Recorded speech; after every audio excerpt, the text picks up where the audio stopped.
Hello guys and welcome to today's Los Blancos podcast. Today we will be talking about the Valladolid game as well as the Copa del Rey draw against Casareño.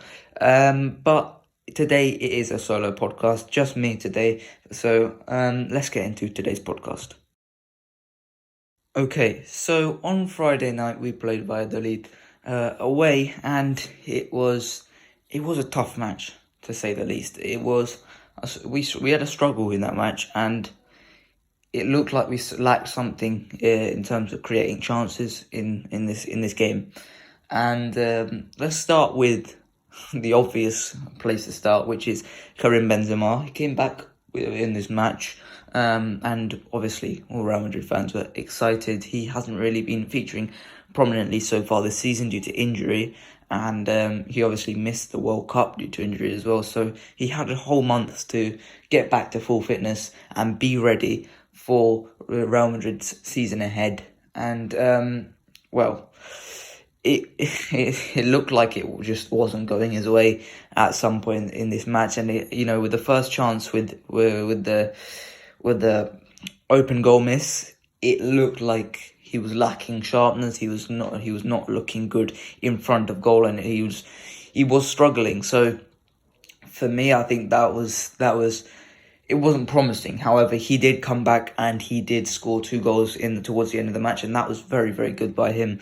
First of all, the penalty, and Benzema was not going to let that get out of his hands. He was not going to let that brace as well. Straight away, 6 minutes later, Camavinga cuts it short to Benzema, and Benzema scores. And I was worrying about his sharpness towards the start of the game. However, he figured it out. He got into the rhythm of the game, and he figured it out towards the end when he provided 2 goals for Real Madrid.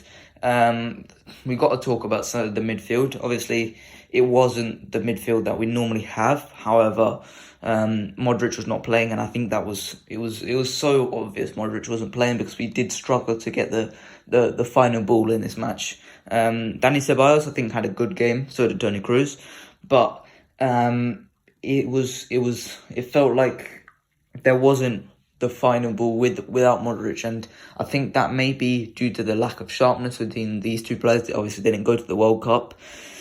I think we need to work on that. We need to work on playing without Modric, and at points you saw before, we need to work on playing without Toni Kroos as well, because at points, Modric is going to have to be rested towards the end of this season, and he's going to have to be rotated. So, for me, I think that is probably the best thing you could do, which is bring on Camavinga towards the end of the matches. And I thought Camavinga had a great game. Camavinga, when he came on, he was really impactful. Obviously got the assist, but the energy he brought, the physical attributes he brought on, I think for me, Camavinga has to get some more minutes now. I think it's about time. He turns from just an option off the bench to now a 1 and 2 player. We talked about this last year. Me and Sean talked about this last year.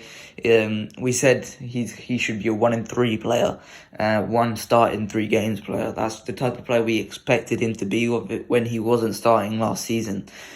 I think he's developed enough. He's playing enough. He's played really well enough to say that I think he should be a 1 and 2 player. I think him and Modric should be rotating every single game. I think that would be obviously Modric should be playing all the big games. However, in terms of the actual impact that Camavinga brings, is so good. His ceiling is so high. We got to be taking advantage of that. Right now, I don't think we are. I think we are not taking advantage of the fact that this guy is so good when he wants to be, and if he gets these minutes, he can be so good for us.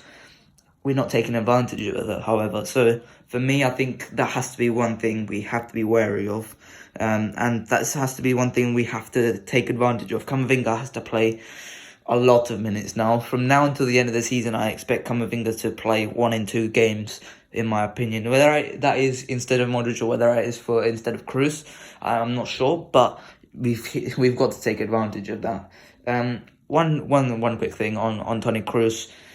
I don't know how we're going to cope without Toni Kroos next season. If he does retire at the end of the season, I really want this guy to stay. He is the glue. He is so good in the midfield for us, and I genuinely do not see a way we can cope without him next season. Whether we sign Jude Bellingham or not, there isn't a player like him in our team currently. The closest we could possibly get is Camavinga, but even then, is just nowhere near Toni Kroos's level in terms of the control he possesses in the game.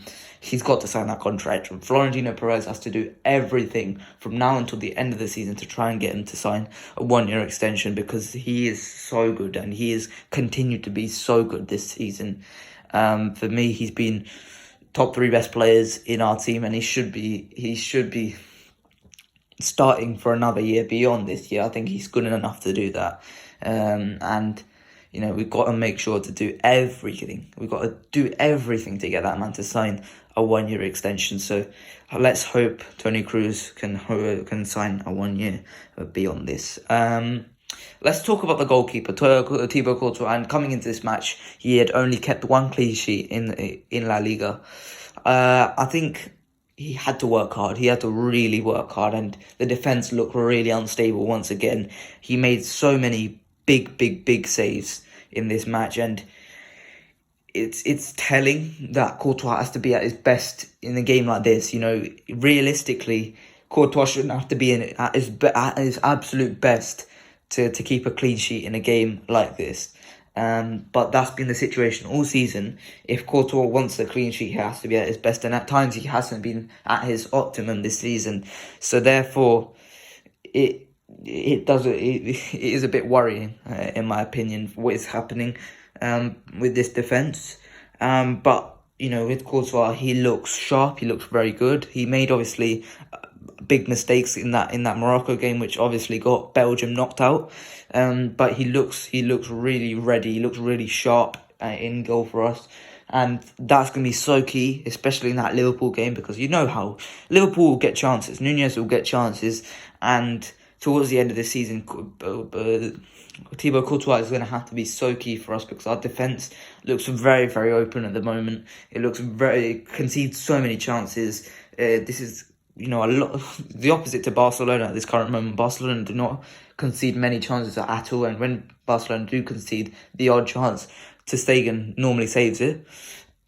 We are the complete opposite. We concede so many chances at this current moment, and we're relying on our attack to score more goals than we concede, and that is a dangerous thing for a team like ours, where realistically, if Benzema gets injured, our attack becomes dysfunctional again. So we're gonna have to hope that Carlo finds a way to make this defense solid at the back once again. Let's talk about the fullbacks though, and I think these two had the worst games. Ferland Mendy and Dani Carvajal. Dani Carvajal had a bad World Cup, I thought, for Spain. He had to be dropped for Marcos Llorente at right back eventually, and in this game, he's been excellent so far this season, but and he was excellent towards the back end of last season. However, it does feel a bit. We do need a backup right back sooner rather than later. Young right back, whether it is Malo Gusto from Lyon. I'm not sure whether it is Reece James. Whoever we sign at that right back, we need to get someone in soon enough, because right now it does look like an open position for us. It does look like a position where we are struggling quite a lot. And then you look on the other side, Ferland Mendy didn't have a great game either. And, this does open up the proposition of us selling Ferland Mendy in the future. I know a lot of clubs will be interested in Ferland Mendy because he is a quality defender. However, going forward, is he what we need? Because you can see as a result, Vinicius is struggling because of Ferland Mendy's attacking downfalls. And in order to get the best out of someone like Vinicius Junior, you need a quality attacking left back. And the club is looking at Alphonso Davies in 2024. You look at Ferland Mendy and you say you're not exactly great going forward. So why would we keep you? I think Ferland Mendy is a really good option when we're talking about Champions League semi-final coming up against Man City. When you're coming up against Riyad Mahrez, you want Ferland Mendy to defend for you. However, in these La Liga games where you're not going to be tested by the opposition wingers of Valladolid or of Elche, let's say, you want a good offensive left back who can cross the ball, who can be good in link up. And right now, Ferland Mendy isn't exactly that, and we haven't got an alternative to that. Obviously, we're looking at someone like Fran Garcia currently at the current moment. 5 million for Fran Garcia, I think it's worth it. I think we could do that because he's an excellent crosser of the ball, and I think that's what we require, because Benzema's obviously an excellent header of the ball as well. So I think you activate 5 million for Fran Garcia. However, it looks like we're not making any signings in January. I think it's very likely we will do that in the summer. But right now, it doesn't look like we're going to activate the 5 million for Fran Garcia, which means we probably are sticking with just Ferland Mendy and David Alaba if we need to until the end of the season. Which I think it's a bit concerning, but you can't say much about that because we have coped with that for the last 2 years or so. With Ferland Mendy and Marcelo as backup. So I think it's completely fine for now until the end of the season. However, if he puts in performances like this against teams like Valladolid, we will struggle to break them down, and we did struggle to break them down until the end of when we're talking the end of the match practically. In the final 10 minutes of the 90, we did struggle to break them down. We didn't create too many good chances. Asensio had a good long shot, but that's it. That's what we were resorted to in that match. Just to quickly finish up on this special Monday podcast, I want to talk about the youngsters coming through as well, potentially. Since we're not making any signings, I expect some of these youngsters to come through, particularly from Castilla and the under-19s. First of all, Iker Bravo, I think he has to get some minutes now. We're talking about a backup for Benzema. And we're not going to sign anyone. Well, you might as well promote Iker Bravo because he's way too good for the third division of Spain. He's got to be playing in first division, and I think as backup to Benzema, I think that's a great option. He can do literally everything, and he scores goals. He's so good. So I think we should promote him. Second player we should promote, Sergio Arribas, another great player. He's been at Castilla for years. He should have been in the first team by now. He's so far got double digits for goals and assists. I believe it's 18 goals, 10 assists in the third division. That's way too good. That's way too good to keep it at Castilla. And this will be his final year for Castilla. So why not we just test him in the first team, see what he can provide for us, and beyond that, see whether we loan him out for next season or we keep him in the first team. Then Vinicius Tobias, previously the problem was with him registering. The problem was that we had 3 non-EU players. However, all 3 have been cleared. Vinicius Junior, Militao and Rodrigo all have Spanish passports now. They all have Spanish citizenship. Therefore, we have no non-EU players taking up the slots. Therefore, Vinicius Tobias, I think, should be automatically put into the squad as a right back option, and I think let's see what he can do. We've got a Copa del Rey fixture coming up against Casareño tomorrow evening. We should test him out. We should test Vinicius Tobias out in that match, and we should test some of these youngsters out in that match as well, alongside some players like Hazard maybe. But yeah, I think that is what we'll see with those 3. And then lastly, Nico Paz of the U19s, Argentinian attacking midfielder. He has been exceptional in the UEFA Youth League, and I think he will be making the step up. He is too good for that for the U19s. Minimum, he's got to go to Castilla.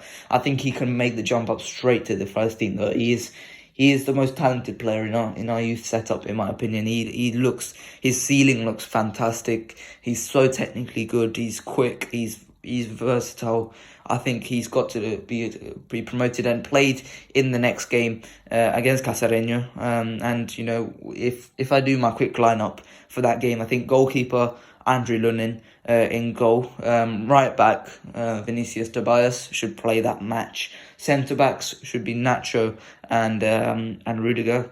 Left back, I think, should be David Alaba. And then central midfielders will give Tchouaméni the game alongside Ceballos and Camavinga. And then in the forward line, I think on the left should be Nico Paz. Right winger should be Arribas, and then up top we should try Iker Bravo. If that doesn't work, we can always bring on Asensio, you can always bring on Vinny, you can always bring on Rodrigo, Benzema. All those players can always come on late on if we are struggling against Cacereño, which we shouldn't. But prepare yourselves, Real Madrid fans, because we all not know what's coming up next in the Copa del Rey. We will flunk out of the Copa del Rey at one point, and there is no chance we're winning a Copa del Rey title, but we'll give it our best, because we always stink it up in the Copa del Rey. We always give it less attention, and as a result, we always lose at an early round. So just be prepared for Cacereño turning into 1970 Brazil in honour of Pelé. But that is it. I do want to make a quick just say something about the racism towards Vinicius Junior. It's just not acceptable at this point. La Liga is, there's so many games now it's been where Vinicius Junior has experienced racist remarks with the fans. Javier Tebas came out with a statement saying that La Liga is doing stuff towards racism. They're really not. They're really not doing anything towards racism. They are not making any effort to stop it. They're not making any effort to try and help Vinicius Junior. They're just letting it slide. They're letting everything slide. It's just not acceptable. And at some point, some action has to be taken, We're still waiting on action to be taken on Ivan Alejo. He literally tweeted, the evidence was there, that he literally tweeted 3 dancing emojis and then 2 monkey emojis about Vinicius, after Brazil's exit. That is, we're still waiting on action to be taken on that. That is, it's as broad as daylight, that one. You can literally, the evidence is right there. You should be sanctioning him immediately, but you're not. You're not doing anything. And Javier Tebas, you said that you are doing stuff towards racism. You're not doing anything. So every single game, every set of fan, every single away game, you hear the away fans making monkey noises, calling Vinicius Junior a monkey, throwing bananas onto the pitch, stuff like that. The evidence is there. You have to do something, and I don't mean just fine Valladolid a couple of £1,000, because they can pay that off very easily. We're talking about put them behind closed doors for a couple games, then only will we start to see something. But right now you're not doing anything, and there's nothing being taken towards it. So listen, that's all I've got to say in terms of that, because clearly La Liga is not doing anything. So that is it from me in this Los Blancos podcast. I hope you guys enjoyed this Monday edition. Please like and subscribe, and I'll see you guys later. Bye bye.